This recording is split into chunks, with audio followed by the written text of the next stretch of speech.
Urdaibain gaude Europako biosfera erreserba garrantzitsuenetako baten, ze urte askoz lege propioa izan duen bakarra izan da, eta gaur egun 800etik, beraz benetan leku oso garrantzitsu baten gaudela, eta hortxe parian nahi digute jarri Guggenheim museo berri bat. Museo honek ez du ezer onik ekarriko ez naturan, ez da bertako izaki bizunengan, eta ez da Busturialdean ere. Kontua da biosfera honek hainbat legek babeste gutela, eta gobernuak lege hori babestu eta errespetatu beharrian, urratu iteitu behaien mesedetan, eta gutxi batzuen mesedetan, eta gutxi batzuen poltsiko betetzeko. Horietako lege bat kostalegea da, eta kostalegea una da ezin dela ezer eraiki itxasotik hasita lehengo 100 metrotan. Babes bada 100 metrokoa, eta hemen museo bat sartzeko 20 metrora jetxizan babes hori.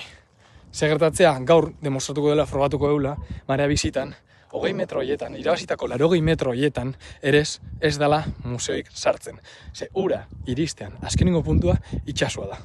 Eta astilleroa da lekuan, eta museoa eraiki nahi duten lekuan, itxasoa da.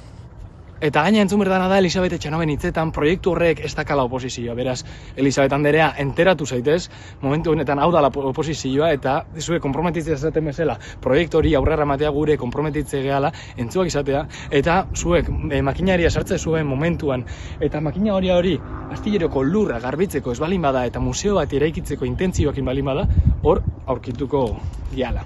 Beraz, hoixe, Imanol, Elisabet, hartu nahi bezala, baina lortuko dugu.